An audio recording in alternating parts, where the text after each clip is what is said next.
और मुअज़्ज़ज़ शुरका को यहाँ पर खुशामदीद कहती हूँ और बहुत शुक्रगुज़ार हूँ आपकी कि आप दूसरे शहरों से तशरीफ़ लाए। कराची से मुफ्ती आज़म साहब तशरीफ़ लाए। आपने अपना कीमती वक्त जो है वो हमें दिया। मैं आप सब की इंतहाई शुक्रगुज़ार हूँ, दिल की गहराइयों से शुक्रगुज़ार हूँ और आपको खुशामदीद कहती हूँ।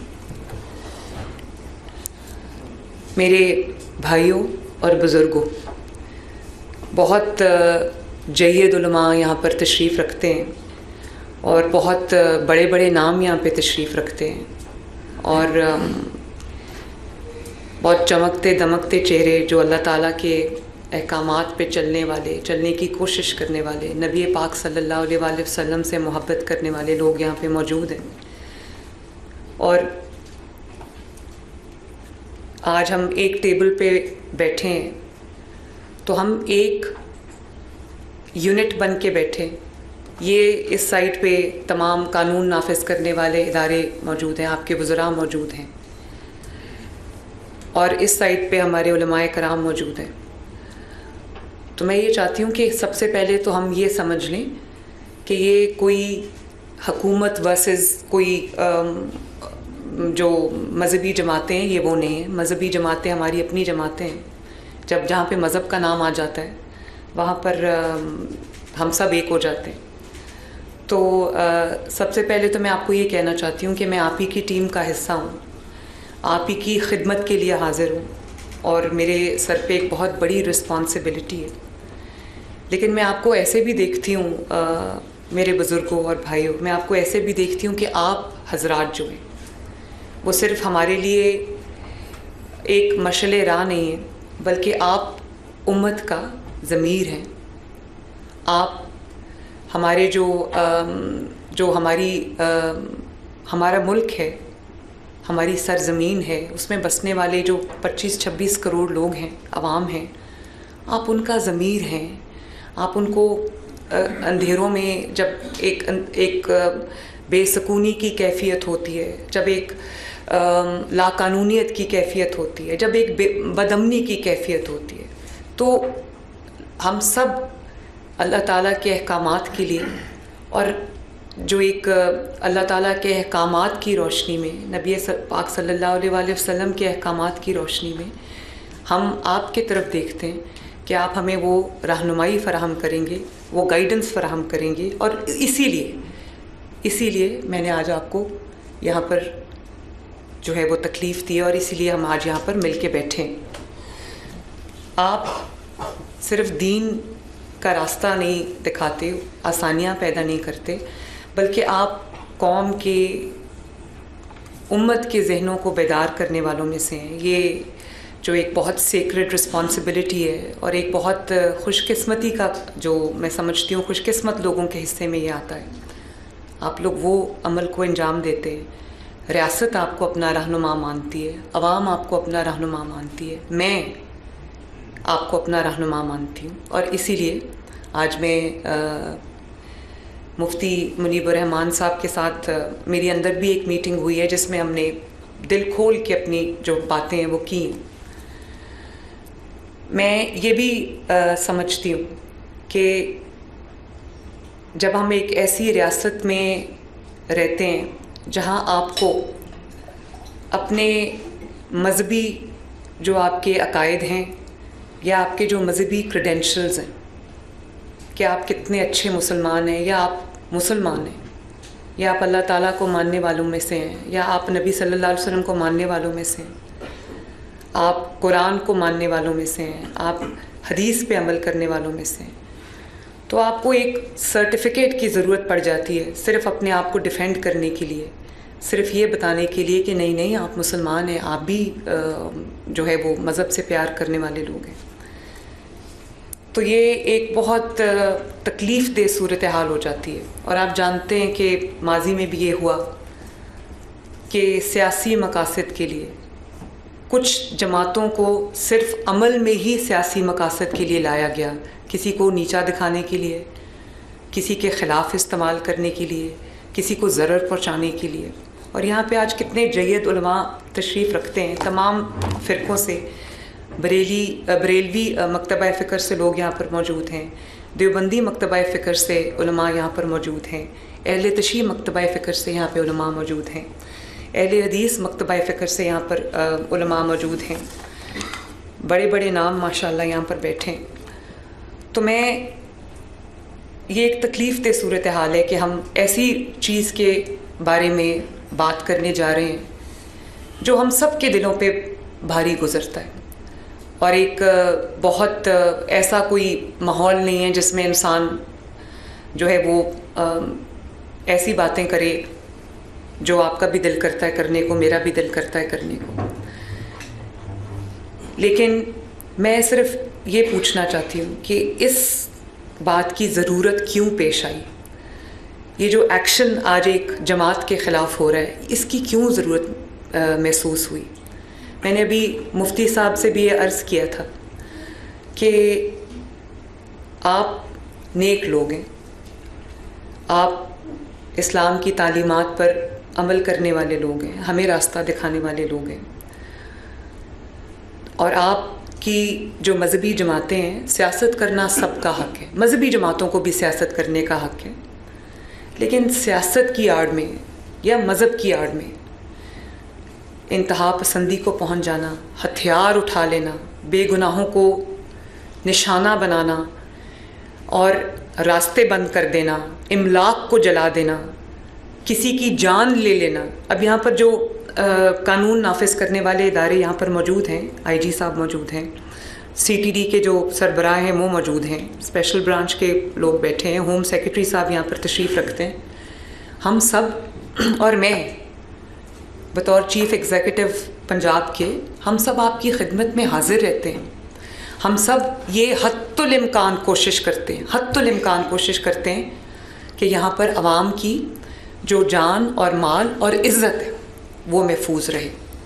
मैं पूरी कोशिश करती हूँ सुबह दोपहर शाम कि कोई जो रोज़मर्रा की ज़िंदगी है उसमें कोई खलल ना आए, उसमें कोई रुकावट ना आए, लोगों को अपने रोज़गार पे आने जाने के लिए, अपनी दरसगाहों में आने जाने के लिए, अपने जो रोज़मर्रा के जो मामलात हैं, चाहे किसी ने अस्पताल जाना हो, किसी ने स्कूल जाना हो, किसी ने अपने काम के लिए जाना हो, या किसी भी मकसद के लिए कोई अगर अपने घर से बाहर निकलता है तो उसको किसी तकलीफ़ का सामना ना करना पड़े, और कोई ऐसी सिचुएशन पेश ना आए कि कारोबारी ज़िंदगी जो है वो बिल्कुल मुअत्तल होके रह जाए, और कोई भी कोई ग्रोह ऐसा आ जाए जो कुफ्र और इस्लाम की जंग बना दे और हथियार उठा ले और हुक्म दे के जो सामने आए उसको छोड़ना नहीं है, जो पुलिस वाला आपके सामने आए उसको छोड़ना नहीं है, जो कानून नाफिज करने वाला आए उसको छोड़ना नहीं है। तो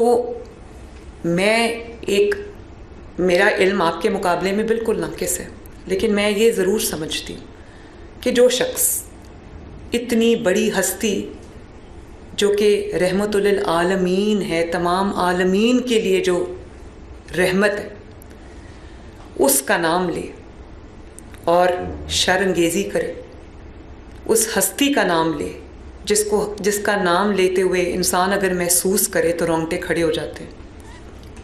जो आशिकाने रसूल सल्लल्लाहु अलैहि वसल्लम है, उनके सामने जब जो सही इश्क करते हैं उनके सामने आप नबी पाक सल्लल्लाहु अलैहि वसल्लम का नाम लें तो आंसू लोगों की आंखों से जारी हो जाते हैं, रोंगटे लोगों के खड़े हो जाते हैं, एक झुरझुरी सी कभी कैफियत एक आ जाती है इंसान के अंदर। जो अशाक बैठे हैं वो इस बात को समझते हैं। तो आप ख़ुद ये फरमा दीजिए कि कोई अगर नबी पाक सल्लल्लाहु अलैहि वसल्लम से इश्क का दावा करे और उसके हाथ में बंदूक हो और वो अपने साथियों को ये पैगाम दे रहा हो कि इनको मार दो, उसके हाथ में डंडे हों कीलों वाले, और वो ये कह रहा हो, ना सिर्फ कह रहा हो बल्कि कर रहा हो कि जो कानून नाफिज करने वाले इदारे जो आपकी खिदमत में आपकी हिफाजत पे मामूर हैं उनको मार मार के उनकी हड्डियाँ तोड़ा हो, उनके सर फाड़ा हो, उनकी जो खोपड़ियाँ हैं वो मेरे पास जो तस्वीर हैं आप इमेजिन नहीं कर सकते कि मेरा दिल किस तरह से दुखता है जब मैं देखती हूँ कि वही लोग जो अपनी जान हथेली पे लेके आपकी हिफाजत के लिए, आपके घरों की, आपके महल्लों की, आपकी सड़कों की, आपके शहरों की हिफाजत के लिए, आपकी इमलाक की हिफाजत के लिए जो आपके सामने खड़े हैं, आप ये हुक्म दे रहे हैं कि उनको जला दो, उनके सर तोड़ दो, उनकी हड्डियाँ तोड़ दो और रास्ता बंद कर दो। नबी पाक सल्लल्लाहु अलैहि वसल्लम तो रास्ते से पत्थर हटाने को इतना बड़ा सवाब का काम कहा है। और आप जानते हैं कि उन्होंने ये भी हुक्म दिया कि कुछ चीज़ों में मुसलमान और गैर मुसलमान उसकी तफरीक नहीं है। आप सल्लल्लाहु अलैहि वसल्लम ने फरमाया है कि अगर कोई गैर मुस्लिम, कोई मुसलमान, मैं मफहूम बता रही हूँ, एग्जैक्ट अल्फाज नहीं है इस वक्त मेरे पास, लेकिन मेरे लिए ये हदीस जो है वो गाइडिंग लाइट है कि कोई ये कहे कि अगर कोई मुसलमान, एक दीनी रियासत है, उसमें ज़ाहिर है मुसलमानों की एक मेजॉरिटी है, तो कोई मुसलमान गैर मुस्लिम के साथ जुल्म में इन्वॉल्व होता है या उसकी प्रॉपर्टी पे कब्ज़ा कर लेता है, तो नबी सल्लल्लाहु अलैहि वसल्लम ने फरमाया है कि क़यामत के दिन मैं गैर मुस्लिम की जानिब से जिस पे जुल्म हुआ है या जिसके साथ ज़्यादती की गई, मैं उसकी तरफ से गवाह हूँगा, मैं उसका वकील हूँगा। तो इन्हीं अहकामात की रोशनी में मैं आपसे ये रहनुमाई चाहती हूँ कि बतौर हुक्मरान, जो ये हुक्मरानी अल्लाह ताला ने दी है, ये कुर्सी मुझे अल्लाह ताला ने दी है और ये सदा रहनी भी नहीं है, मैं आपसे ये रहनुमाई चाहती हूँ कि अगर कोई जत्था हथियारों से लेस होकर सड़कों पे आ जाए और कहे कि मुझे मेरी मर्ज़ी करने दी जाए, वरना मैं रास्ता बंद करूँगा, वरना मैं गोली चलाऊँगा, वरना मैं रियासत को यरगमाल बनाऊँगा, अवाम को यरगमाल बनाऊँगा, तो वो सिर्फ एक अपना एजेंडा फॉरवर्ड नहीं कर रहा, वो आप सबकी बदनामी का बायस बन रहा है, वो हमारे दीन की बदनामी का बायस बन रहा है। आप सिर्फ एक मैं आपसे सवाल करना चाहती हूँ और ये बहुत मैं आपसे चाहती हूँ इसका जवाब। लब्बैक कितना खूबसूरत लफ्ज़ है। जब आप एहराम की हालत में होते हैं तो जब आप कहते हैं लब्बैक अल्लाहुम्मा लब्बैक, तो आप अल्लाह ताला के हुजूर आप ये कहते हैं पाक साफ़ होके कि अल्लाह ताला मैं हाजिर हूँ। लब्बैक का क्या मतलब है? फरमाइए मुझे, लब्बैक का क्या मतलब है जी? कि मैं हाजिर हूँ। तो अब पाकिस्तान में रहते हुए इस मुक़द्दस लफ्ज़ का आपके ज़हन में क्या मतलब आता है? लब्बैक से आपके दिमाग में क्या आता है? एक मज़हबी सियासी दिमाग। और इतना तकरीम वाला लफ्ज़ जो हम एहराम की हालत में हमें पढ़ने का हुक्म है, और ये भी हमें बताया गया है कि अल्लाह ताला को एहराम की हालत में, चाहे आप वो उम्रे के लिए जा रहे हो या हज के इरादे से जा रहे हो, मिकात के वक्त जब आप एहराम में उसके मकाम पे जब आप एहराम पहनते हैं, तो अल्लाह ताला को उस हालत में आपकी ज़बान से कोई कलमा इससे ज़्यादा जो महबूब नहीं है। हम पढ़ते हैं जब हम जाते हैं एहराम की हालत में, तो वो दिल पे लगता है जाके वो लफ्ज़ लब्बैक। यकीन माने उसका जिस तरह कभी आप अल्लाह अकबर कहें अपनी किसी कैफियत में, वो ऐसे दिल पे लगता है जाके, इसी तरह लब्बैक का लफ्ज़ एहराम की हालत में क्या है। और जब आप अज़ान का जवाब देते हैं जिसके लिए अल्लाह ताला ने कई लाख नेकियां रखी हैं, तो जब आप हय्या अलस सलाह हय्या अलल फलाह कहते हैं, तो आप दिल में आपको क्या कहने का हुक्म है? लब्बैक कहने का हुक्म है कि अल्लाह ताला मैं हाजिर हूँ। तो आप सोचें कि इस लब्बैक लफ्ज़ को जब आप छोड़ दें, क्या आप लब्बैक के बारे में सोचें, आपके ज़हन में पहला ख्याल क्या आएगा? आपके ज़हन में पहला ख्याल जो आएगा वही मेरा मकसद है आज की बात करने का। और मैं आप सब से ये हाथ जोड़ के रिक्वेस्ट करना चाहती हूँ, आपकी बेटी के तौर पे, आपकी बहन के तौर पे, कि अपने आप को, अब देखें जमात इस्लामी के साथ मेरा इख्तलाफ हो सकता है, सियासी इख्तलाफ, जो JUIF है या और भी जितनी भी मजहबी जमातें हैं, मेरा सियासी तौर पे मैं उनसे एग्री करती हूँ या ना करती हूँ। आप भी मुफ्ती मुनीबुर रहमान साहब, इनको भी मैंने पूछा, मैंने कहा कि कभी आप जितने हजरात बैठे हैं यहाँ पर, अहले तशी के लोग भी शामिल हैं, और बहुत एक मुहर्रम में एक एक्सटेंसिव एक एक्सरसाइज होती है मैंने आज तक नहीं देखा कि किसी ने कोई कीलों वाला डंडा आप हजरात में से किसी ने उठाया हो। रागिब नईमी साहब यहाँ पर मौजूद हैं, या किसी ने ये कहा हो।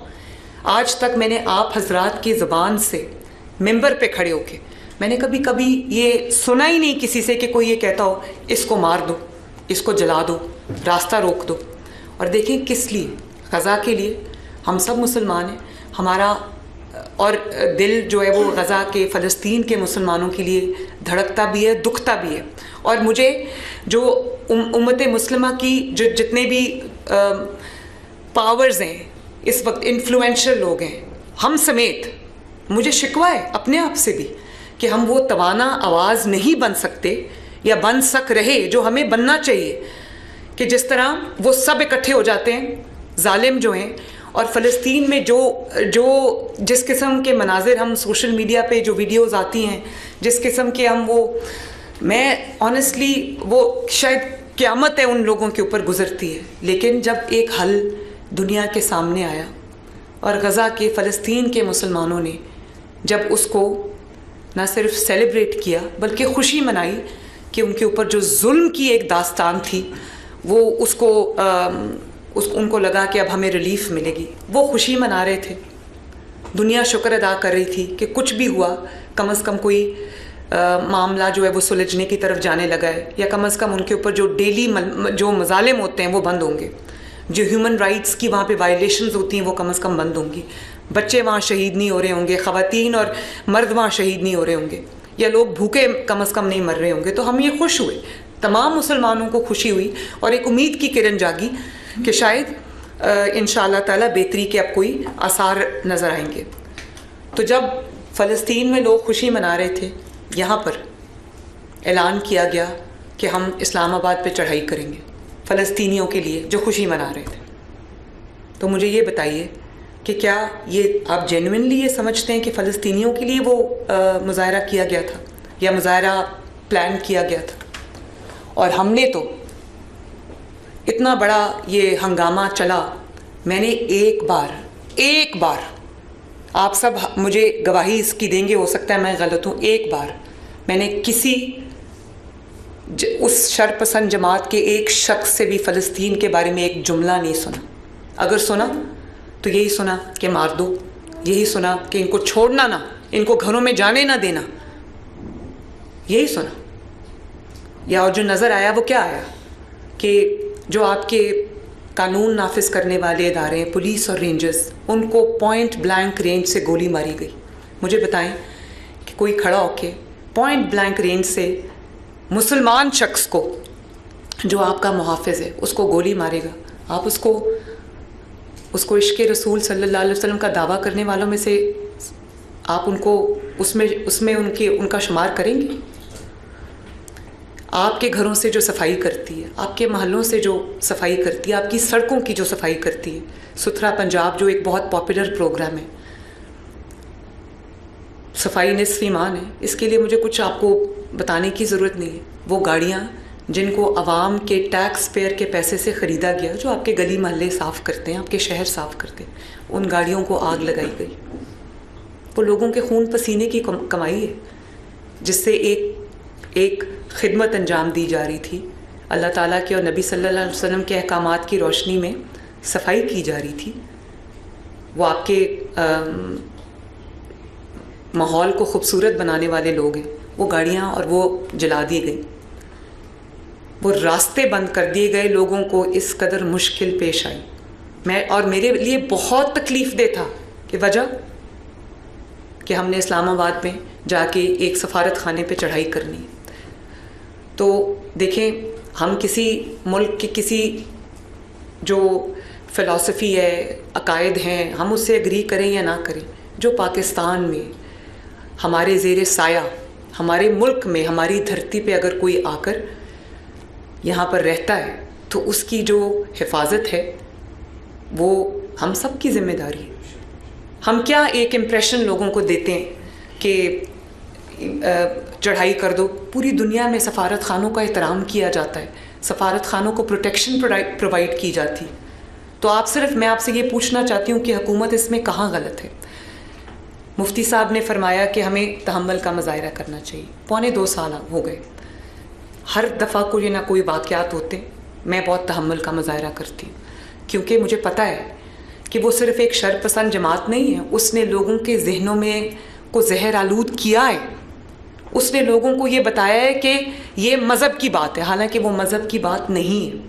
मैं ख़ुद जानती हूँ कि एक रेड़ी वाला जो फ्रूट बेचता था, उसको सिर्फ इसलिए उठा के मारा गया कि उसने उस जमात के किसी रुकन को उसने झुक के सलाम नहीं किया। ये मेरे पास आया है केस, मुझे बहुत तकलीफ़ हुई इस बात की। तो आप, जैसे कि आप पे फ़र्ज़ है, आप दीन की समझ बूझ रखते हैं, दीन की नॉलेज रखते हैं। अल्लाह ताला का जो मुक़द्दस घर है, जिसको हम मस्जिद कहते हैं, या मदरसा जिसके अंदर इस्लाम की तालीमात दी जाती हैं, कुरान पाक को पढ़ाया जाता है, समझाया जाता है, अहादीस के बारे में लोगों को आप इनलाइटन करते हैं, उसका मेंबर आपके पास है, वो लाउड स्पीकर आपके पास है। और अगर आप ये समझते हैं, देखिए मैं तो बतौर मुसलमान, मैं एक मज़हबी घर से ताल्लुक़ रखती हूँ और मैं उस माहौल में बड़ी हुई हूँ कि मेरे दादा, मेरे वालिद, मेरे तमाम घर वाले, हम ईद मिलादुन नबी को एक ईद के तौर पे मनाते हैं। हमारा आज भी घर जो है उसको इस तरह सजाया जाता है जैसे वाकई कोई शादी है, कोई ईद है। तो जब मैं छोटी थी तो मॉडल टाउन में रहते थे, तो ईद मिलादुन नबी सल्लल्लाहु अलैहि वसल्लम के जुलूस हमारे घर के आगे से गुजरते थे। मेरे दादा ने हमारे हाथों में, हम छोटे छोटे बच्चे होते थे, फूलों की, गुलाब की पत्तियाँ दी होती थी और मिठाई के जो पैकेट्स हैं वो देते, वो हम जुलूस के ऊपर वो पत्तियाँ फेंका करते थे और वो जो मिठाई है वो जुलूस में तकसीम किया करते थे। तो मेरी तो इस किस्म की माहौल में मेरी परवरिश हुई है। मुझे तकलीफ़ होती है ये देख के कि कोई इश्क़ रसूल सल्लल्लाहु अलैहि वसल्लम का दावेदार जो है वो काम कर रहा है जो बिल्कुल नबी सल्लल्लाहु अलैहि वसल्लम के अहकामात के मुनाफी है। और आप सबको मेरी आपसे ये गुजारिश है कि ये भी हदीस है ना कि ईमान का सबसे कमज़ोर दर्जा ये है कि दिल में बुरा जाने। हम सब दिल में बुरा जानते हैं, बात नहीं करते सामने आके, किसी ना किसी खौफ की बिना पे हम लोग बात नहीं करते। ये बात की जानी चाहिए। आप अपने आप को, तमाम मजहबी जमातों को उससे अपने आप को अलहदा करना है और उनके जो फॉलोअर्स हैं, जिसके अंदर बहुत कोई इनोसेंट लोग भी हैं जो दीन की मोहब्बत में एनालाइज किए बगैर एक भेड़ चाल के पीछे चल पड़ते हैं, उनको सही रास्ते पे लाना, उनको दीन का असल रूह समझाना, उनको इश्क़ नबी सल्लल्लाहु अलैहि वसल्लम की असल रूह समझाना, ये आप सबका फरीज़ा है। लोगों की जो एक फ़िक्री इस्लाह है वो भी आपका मजहबी फरीज़ा है। और इसी तरह आपके जान की, आपके माल की, आपकी इमलाक की, आपकी इज़्ज़त की, आपकी नामूस की हिफाजत बतौर वज़ीर आला मेरी ज़िम्मेदारी है, मेरी मजहबी ज़िम्मेदारी, जिसके बारे में मैं अल्लाह ताला को जवाब दे हूँ। और इतना झूठ कि आपने शायद वो वीडियोस देखी होंगी कि कैश के बंडल्स निकल रहे हैं दफातर में से, वो असला बरामद हुआ रेड्स के दौरान, जो असला शायद लॉ इन्फोर्समेंट एजेंसीज़ के पास भी नहीं है। मैं आपसे पूछना चाहती हूँ कि आप में से कितने ऐसे उलमाए कराम हैं जिनके मदारिस में, जिनकी मसाजिद में वो असला कहीं से निकल आता है या असला रखा हुआ है आपने, जो अपने हिफाजत पे मामूर जो सिक्योरिटी गार्ड्स रखे हुए हैं उनके पास जो लाइसेंस वाला असला है। ये असला किस लिए इस्तेमाल होता है? आप भी जानते हैं ये असला इस्तेमाल होता है रियासत के ख़िलाफ़। ये असला इस्तेमाल होता है कौम के अंदर, आवाम के अंदर खौफ व हरास की कैफियत फैलाने के लिए। ये असला इस्तेमाल होता है पुलिस के और रेंजर्स के जो लोग हैं उनकी सीनों पे चलाने के लिए। एक SHO हमारा शहीद हुआ है, बहुत बहादुर बच्चा था, पॉइंट ब्लैंक रेंज से उसके सीने में गोली मारी, उसके 2 छोटे छोटे बच्चे। तो मुझे पता है कि आप लोग इस चीज़ को अच्छा नहीं समझते और आप इस चीज़ को, इसकी मजम्मत करते हैं, मैं जानती हूँ। लेकिन सिर्फ मजम्मत करना काफ़ी नहीं है।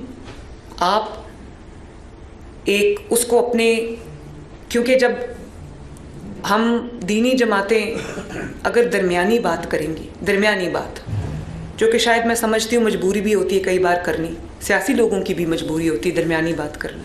जब आप दरमियानी बात करेंगे तो लोगों के दिमाग में शकूक और शबाहत जो है वो जन्म लेंगे। लोगों को क्लैरिटी के साथ नहीं पता चलेगा कि कौन दीन को रिप्रेजेंट करता है और कौन दीन की आड़ में जो है वो अपने जो मज़मूम मकासद हैं उनको आगे बढ़ा रहा है। फितने की निशानदेही करना, और आपने बिल्कुल सही कहा कि जब एक सियासी जमात हथियार उठाती है तो वो सियासी जमात नहीं रहती। जब मजहबी जमात हथियार उठाती है वो मजहबी जमात नहीं रहती, वो तशद्दुद पसंद जमात हो जाती है। और मैं आपको यहाँ पर PTI की मिसाल देना चाहती हूँ कि जब तक वो सियासी जंग लड़ते रहे उनको किसी ने कुछ नहीं कहा, उन्होंने हज़ारों जलसे किए, उनको किसी ने उंगली भी नहीं लगाई। जिस दिन उन्होंने रियासत के ख़िलाफ़ हथियार उठा लिया, जिस दिन उन्होंने हथियार इस्तेमाल किए, गोलियां चलाईं, इमलाक को जलाया, रियासत की और अवाम की इमलाक को जलाया, और उन्होंने वो रवैया इख्तियार कर लिया जिससे वो सियासी जमात की कैटेगरी से बाहर निकल गई, उस दिन से उनका ज़वाल शुरू। उसके लिए वो किसी को जो ब्लेम नहीं कर सकते, किसी को उसका इल्ज़ाम नहीं दे सकते, उसके ज़िम्मेदार वो खुद हैं। अगर सियासी जद्दोजहद करते रहते तो किसी को कोई इतराज़ ना होता। हमें भी बहुत मुश्किल वक्त मैंने भी देखा है, मेरे वालिद ने देखा है, मेरे ख़ानदान ने देखा है, लेकिन हमने कभी हथियार नहीं उठाया, कभी किसी को मारने का नहीं सोचा। हुकूमतें तो आती जाती रहती हैं, ये सब कुछ हमारा है, ये कानून नाफिज करने वाले इदारे भी हमारे हैं। अब आप देखिए जब इंडिया ने हमारे पे हमला किया तो किसने आपको फतह दिलाई, किसने आपका सर फ़ख्र से बुलंद किया? आपकी फ़ौज थी। उसी फ़ौज पर हमला किया था 9 मई पे PTI ने, तो उसका जो अंजाम था वो ये तो नहीं हो सकता था कि क्योंकि उन्होंने एक सियासी लबादा ओढ़ा हुआ तो उनको कह दिया जाए कि नहीं नहीं कोई बात नहीं, जाए गलती माफ़ हो गई। इंसाफ करना, अदल करना, ये आपकी भी मजहबी फ़रीज़ा है, मेरा भी मजहबी फ़रीज़ा है। हर कोई जो अपने नीचे जितने भी लोगों का ज़िम्मेदार है उसको अदल करने का हुक्म दिया गया है, उसको इंसाफ करने का हुक्म दिया गया है। और आप ये जानते हैं कि जब तफरका आ जाता है, जब कोई फितना सर उठा लेता है तो कौमों की तनज़्ज़ुली शुरू हो जाती है, तो मुल्कों की तबाही शुरू हो जाती है। मैं ये बातें आज आपके सामने इसलिए रख रही हूँ कि मुझे आपकी सपोर्ट की ज़रूरत है, मुझे मदद की ज़रूरत है आपसे। क्यों ज़रूरत पड़ती है बार बार? हम इसलिए क्यों नहीं मिलते कि हमने दीन को कैसे मजबूत करना है, मदरसों में किस तरह हमने उनको और बेहतर करना है, या हमने किस तरह आपकी मुआवनत करनी है। जिस किस्म की मुआवनत की भी दीनी जमातों को या ज़रूरत है, हम उस पर क्यों नहीं मिलते? हम इस तरह इस सिचुएशन में मिल रहे हैं। मेरे लिए भी ये जो बात है वो बहुत तकलीफ़ का बायस है। और मैं ये पूछना चाहती हूँ कि वो कानून नाफिज करने वाले इदारों के अफसरान, अहलकार जो आपकी हिफाजत करते करते, जो इस कौम की हिफाजत करते करते, इस मुल्क की हिफाजत करते करते, जिन जत्थों ने, मुसल्लह जत्थों ने उनकी जानें ले ली, उनके ख़ानदानों को मैं क्या जवाब दूँ? उनके ख़ानदानों को आप क्या जवाब देंगे? हत्तुल इम्कान कोशिश के बावजूद के कोई ऐसी सिचुएशन क्रिएट ना हो जहाँ हमें कोई एक्शन लेना पड़े। 2.25 साल गुजारे हमने, इक्का दुक्का वाक़यात होते रहे। जमात इस्लामी ने अपने बहुत बड़े बड़े अपने गैदरिंग्स की, मजहबी इज्तिमा किए, JUI ने किए, बाकी मजहबी जमातें करती हैं। हम खुशी से इजाज़त देते बल्कि उनको फैसिलिटेट करते हैं। अहले तशरीह के उलमाए कराम यहाँ पर तशरीफ़ रखते हैं, वो जानते हैं कि मुहर्रमुल हराम में जब इनके मजालिस होती है, इनके जुलूस होते हैं, तो मेरी पूरी ये कोशिश होती है कि ना सिर्फ हम इनको फैसिलिटेट करें, इनकी हिफाजत को यकीनी बनाएं, बल्कि हम इनको आगे बढ़ के इनको ये एहसास हो कि हम इस मुल्क का हिस्सा हैं, हमारी इज़्ज़त की जा रही है, हमारे लिए आसानी पैदा की जा रही है, हमें फैसिलिटेट किया जा रहा है। पानी की, शरबत की सबीलें होती हैं, खाने की सबीलें होती हैं, अर्के गुलाब का छिड़काव किया जाता है। जब ईद मिलादुन नबी सल्लल्लाहु अलैहि वसल्लम आता है तो शहरों को सजाया जाता है।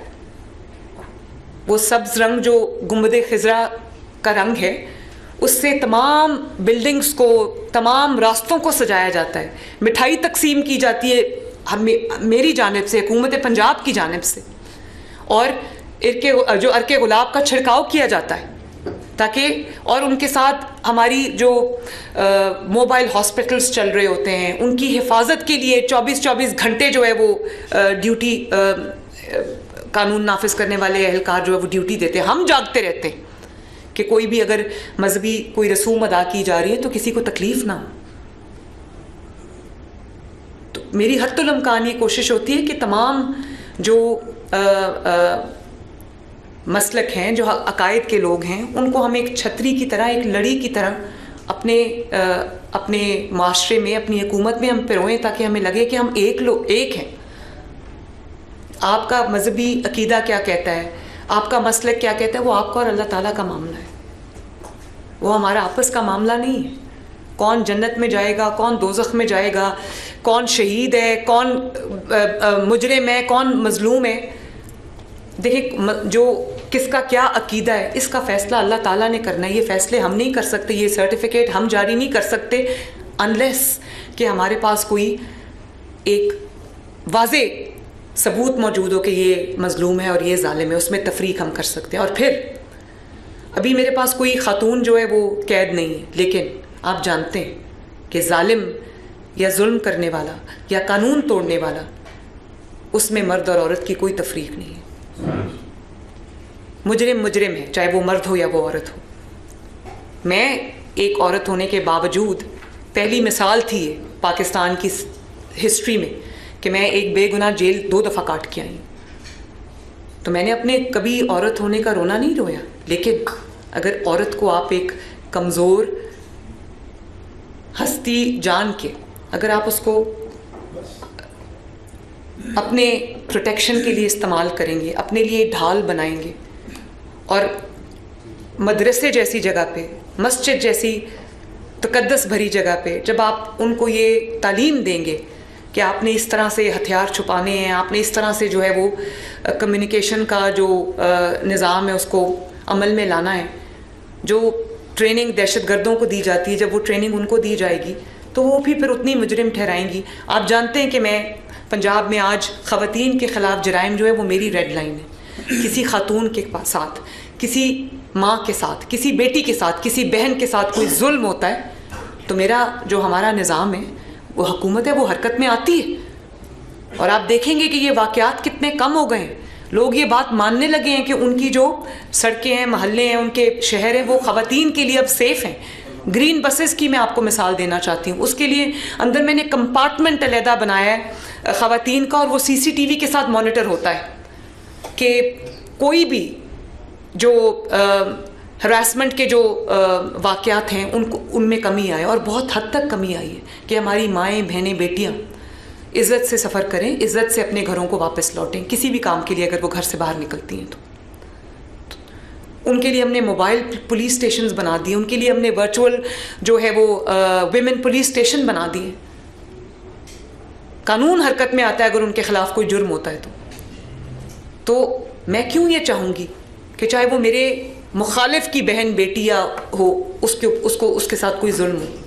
मैं आपको हल्फन ये बात कहती हूँ, अगर मेरे इल्म में कभी आ जाए, अव्वल तो स्टैंडिंग इंस्ट्रक्शंस है, ये सब बैठे हैं आपके सामने, हुकूमत बैठी है, इनको स्टैंडिंग इंस्ट्रक्शंस है कि किसी के साथ जुल्म नहीं होना चाहिए, चाहे वो मेरा बदतरीन मुखालिफ क्यों ना हो। मैं आपको ये बात हल्फन कह सकती हूँ। और मैंने इनको ये स्टैंडिंग इंस्ट्रक्शंस, रोज़ मैं मीटिंग करती हूँ, इनको स्टैंडिंग इंस्ट्रक्शंस IG साहब आपको बताएंगे कि किसी के साथ ज़्यादती नहीं होनी चाहिए। अगर आपने कोई बेगुनाह उठा लिया है तो आप उसको इज़्ज़त से घर छोड़ के आएँ, चाहे वो मेरे ख़िलाफ़ कत्ल के फतवे भी देता हो, लेकिन किसी जो कोई बेगुनाह है उसके साथ कोई ज़्यादती नहीं होनी चाहिए। और मैंने मुफ्ती मुनीब रहमान साहब की इस बात पे मैंने आज ये आपके सामने बैठे, मैं एक दफ़ा फिर आपके सामने आपको गवाह बना के ये हिदायत जारी कर रही हूँ कि छांटी करें और अपने जो नीचे फील्ड फॉर्मेशंस हैं उनको अहकामात दें कि छानबीन के बगैर अगर कोई किसी जुर्म में कोई इन्वॉल्व है और उसके आपके पास नाकाबिले तरदीद शवाहिद है, तो आप उसको ज़रूर पकड़े, गिरफ़्तार करें। लेकिन एक जो हल्ले के अंदर आप कुछ बेगुनाहों को भी पकड़ लेते हैं, तो ये धब्बा वो सारी ज़िंदगी नहीं धो सकते। किसी के घर की अगर चादर चार दीवारी की बेहुरमती होती है तो मुझे तकलीफ़ होती है, चाहे वो मेरा मुखालिफ क्यों ना हो, मुझे तकलीफ़ है, क्योंकि वो मेरे हुकूमत में हो रहा है, मेरे नाक के नीचे हो रहा है, मैं उसकी ज़िम्मेदार हूँ, मैंने अल्लाह ताला को उसके बारे में जवाब देना है। मैं जब भी कोई फ़ैसला करती हूँ, मैं यहाँ पर अपनी नेकियाँ नहीं गिनवा रही, अल्लाह ताला कबूल करने वाला है। मैं जब भी कोई फ़ैसला करती हूँ, मेरे पेश नज़र दो चीज़ें होती हैं कि अल्लाह ताला की मखलूक की खिदमत है और इंसाफ से मैंने काम लेना है। तो आप ख़ुद मुझे बताइए कि मेरी हत्तुल इम्कान कोशिश के बावजूद कि कोई लड़ाई ना हो, कोई गिरोह आमने सामने ना आए, हुकूमत को कोई कदम ना उठाना पड़े, कोई सख्ती ना करनी पड़े, मैं मज़ीद और क्या कर सकती हूँ? आप फरमाइए, मुझे बताएं कि मैं और क्या कर सकती हूँ। जब कोई एक तहैया कर ले और मज़हब उसका मकसद ना हो कि मैंने अब छोड़ना नहीं है रियासत को, मैंने मलिया मेट कर देना है, मैंने घेराव जलाओ करना है, मैंने मार देना है, तो मैं उधर रियासत क्या करेगी? रियासत का उनको रोकना रियासत पर फ़र्ज़ है, मेरे पे फ़र्ज़ है, वरना ये आग हर घर में लगेगी, ये आग हर गली तक पहुँचेगी, हर मोहल्ले तक पहुँचेगी। तो मैं ये भी पूछना चाहती हूँ कि जो लोग ड्यूटी पे आपकी हिफाजत के लिए गए थे, आवाम की हिफाजत के लिए गए थे, उनकी हड्डियाँ तोड़ दी गई, उनको अपाहज कर दिया गया, उसका सवाल मैं किससे पूछूं? उसका जवाब कौन देगा? हथियार आपके पास कहाँ से आए और इतनी तादाद में हथियारों की ज़रूरत आपको क्यों पड़ी? इसका जवाब कौन देगा?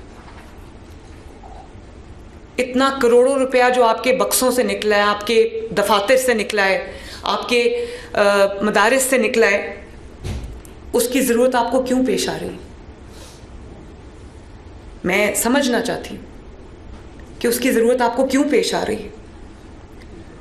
ये दीन इस्लाम के नाम पर की गई सबसे बड़ी ख़यानत है, और इसको ख़यानत कहना ये अमानत है जिस पे आप भी, जिसके ज़िम्मेदार है, जिसकी ज़िम्मेदार मैं भी, ये अमानत है। इसके अंदर सबसे बड़ी ख़यानत वो लोग कर रहे हैं जो सामने दीन का नाम इस्तेमाल कर रहे हैं, और वहाँ पर उनका एजेंडा जो है वो बहुत ख़तरनाक है, कुछ और है। तो ये भी कहा गया कि 600 अफराद हलाक हो गए, जाँ बहक हो गए, 400 अफराद जाँ बहक हो गए। और आप देखें कि ओडियाला में बैठा हुआ शख्स वहाँ से ट्वीट कर रहा है इमरान खान कि 600 लोग हलाक हो गए, और ये वो शख्स था जिसने अपने दौरे हुकूमत में मसाजिद में घुस के गोलियाँ चलाई थी और लोगों को मारा था, क्योंकि अपनी जमात कमज़ोर हो गई, उसने देख लिया कि निज़ाम चल पड़ा, उसकी अहमियत ख़त्म हो गई, वो वहाँ से बैठ के फिर मज़हब को इस्तेमाल कर रहे। तो मैं ये जब मैं जेल में थी तो मैं ये सोचती थी कि मुझसे क्या गलती हुई, अल्लाह ताला से माफ़ी मांगती थी बार बार कि जो जाने अनजाने में मुझसे आमाल ऐसे हो गए जिससे अल्लाह ताला कहीं की कोई नाराज़गी हो गई है, तो मैं उसके लिए माफ़ी चाहती। तो 2 साल जेल के बाद आज भी वो इंसान उस चीज़ से बाज नहीं आया जो वो अपने दौरे हुकूमत में या उससे पहले कर रहा था। मेरी वालदा का इलेक्शन था, उस वक्त NA 120 हुआ करता था जो हल्का था, वहाँ पर मैंने फेस किया है इस जमात को। उस इलेक्शन के लिए जो है वो इसको तरतीब दिया गया था, मैंने इनको फेस किया था वहाँ पर। उधर मेरे वालिद के ऊपर भी जूता फेंका गया उसी इल्ज़ामात में जो एक गुमराहकुन इल्ज़ामात थे। एहसन इकबाल साहब को गोली मारी गई, अल्लाह ताला ने उनको बचा लिया, मारने वाले से बचाने वाला बड़ा है। और आज भी आप देखिए उनके किस किस्म के सोशल मीडिया पे उनकी किस किस्म की ट्वीट्स आती हैं या पोस्ट्स आती हैं कि इनके सिक्योरिटी में कोई ऐसा बंदा पैदा हो जो इनको कत्ल कर दे, जो इनको मार दे। आप सोचें कि क्या आप तमाम हजरात से मेरा सवाल है, मुझे काइंडली जवाब दीजिएगा कि आप इस बात को सपोर्ट करते हैं? तो बात तो यहाँ ख़त्म हो जाती है। मुझे पता है आप नहीं करते, तो बात यहाँ ख़त्म हो जाती है। इसके बाद कोई किसी शक और शुबे की कोई गुंजाइश ही नहीं रहनी चाहिए। आप अपने आप से वो एक नाम आपका इस्तेमाल करते हैं, बदनामी आपकी होती है, उनकी बदनामी नहीं होती। उनकी तो मैंने आपको बता दिया है कि उनका एजेंडा ही कुछ और है। मजहबी जमातों की बदनामी होती, मजहबी सियासी जमातों की बदनामी होती। लोग ये समझते हैं कि ये शायद एक ही जो ज़हनियत है। देखें, अल्लाह ताला का जो घर है, मस्जिद है, उसको किस चीज़ के लिए इस्तेमाल होना है? उसको दीन की तबलीग के लिए इस्तेमाल होना है। उसको अल्लाह ताला की इबादत के लिए, चाहे वो नमाज हो या वो तदरीस का अमल हो, उसके लिए इस्तेमाल होना है उसको। अगर आप मस्जिद का माइक और मस्जिद का मेंबर सिर्फ ये कहने के लिए इस्तेमाल कर रहे हो कि इनको छोड़ना नहीं है, ये दीन मुखालिफ लोग हैं, जब फतवे वहाँ से जारी हो रहे हो, इससे बड़ी अल्लाह ताला के घर की बेहुरमती और क्या होगी? इससे ज़्यादा उसके घर की तकद्दस की पामाली और क्या होगी? मैं नहीं चाहती कि किसी के ऊपर एक्शन हो, इसीलिए जो हमने उनसे जो उनकी जो मसाजिद हैं और जो उनके मदारिस हैं जो हमने सील किए, उसको हमने मुफ्ती मुनीबुर रहमान साहब के हवाले किए। मैंने उसको अपनी हुकूमत में नहीं रखा, मैंने अपने औकाफ डिपार्टमेंट को नहीं दिया, उसको आप सबके हवाले किया, क्योंकि मेरा एक यकीन है आप पे, मेरा ईमान है कि आप लोग उसको अल्लाह ताला के दीन की तरवीज के लिए इस्तेमाल करेंगे, इसलिए वो हमने आपके हवाले कर दिए। और पहली बार मुझे आप बताएं कि क्या पंजाब में कभी ये हुआ कि जो सबसे मोहतरम शख्स एक मोहल्ले में या एक गांव में कौन होता है? लोग कहते हैं जी इमाम मस्जिद से फैसला करा लो, इमाम मस्जिद ने ये कह दिया तो ये होगा। सबसे मोहतरम शख्स अल्लाह ताला के घर का इमाम होता है। मुझे इस बात की तकलीफ़ थी कि उनको कभी कुछ मसाजिद ऐसी हैं, बल्कि बहुत बड़ी तादाद मसाजिद की ऐसी है जिसके इमाम को तनख्वाह देने के लिए, जिसके मुअज्जिन को तनख्वाह देने के लिए सब चंदा जमा करते हैं और उसको महीने की तनख्वाह दी जाती है, और वो गरीब लोग होते हैं, हैंड टू माउथ लोग होते हैं। तो मुझे लगता था कि उनकी बेइज्जती है ये कि उनको चंदा जमा करके तो उनको एक तनख्वाह दी जा रही हो।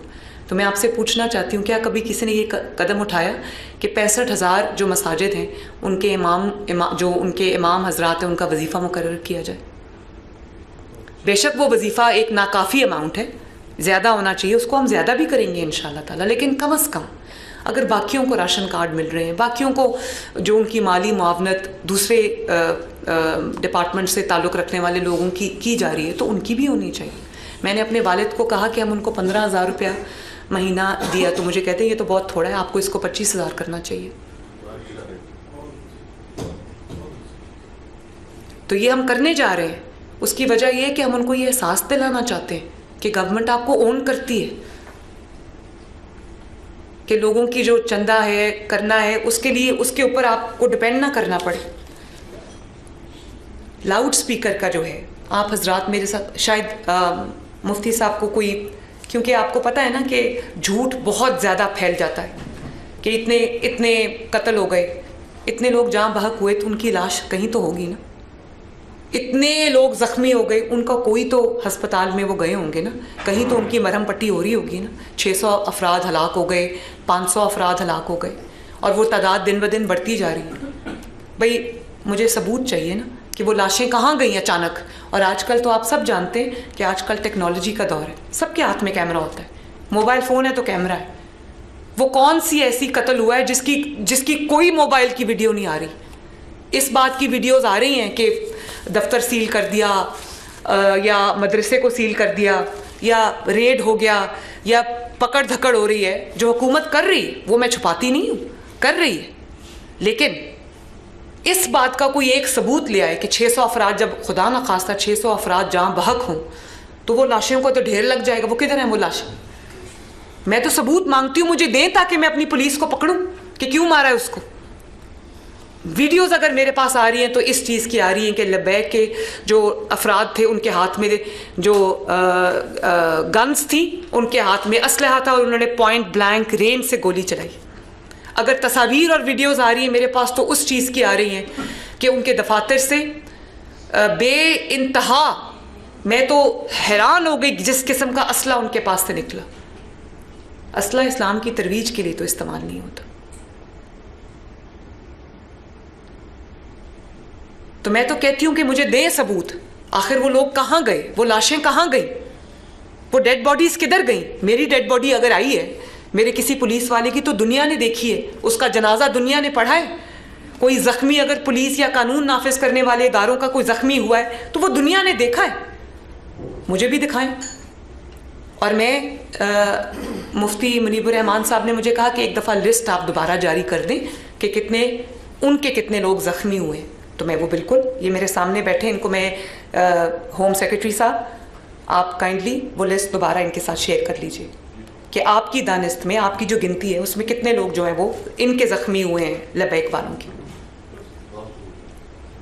मैं उसके लिए तैयार हूँ, लेकिन कत्ल, इतने कत्ल हो गए, सैकड़ों, दर्जनों नहीं सैकड़ों कत्ल का इल्ज़ाम लग गया, वो लाशें किधर गई? 600 लाशें तो खुदा ना खास्ता लाशों का पहाड़ बन सकता है, अल्लाह ताला मुझे माफ़ करे। लेकिन ऐसे नहज तक मामलात को लाया क्यों जाए? हम कोई एक दूसरे के दुश्मन तो नहीं। अल्लाह ताला ने कहा हम भाई भाई हैं, तो कभी भाई दूसरे भाई के खिलाफ हथियार उठाता है, उसको कत्ल करता है, उसके बच्चों को यतीम करता है, उसकी बीवी को बेवा करता है, उसके माँ बाप को औलाद से महरूम करता है? आप खुद सोच लें कि कितने सख्त अहकामात हैं इसके बारे में हमारे दीन के। लाउड स्पीकर की अगर मैं बात करूं तो लाउड स्पीकर अजान के लिए इस्तेमाल होता है, लाउड स्पीकर खुतबात के लिए, जो जुमे के खुतबात होते हैं, ईद के खुतबात होते हैं, उसके लिए अनाउंस होता है। स्टैंडिंग इंस्ट्रक्शंस हैं इनको कि जो मस्जिद और उसके मुंतज़मीन इस्तेमाल कर रहे लाउड स्पीकर को अजान के लिए,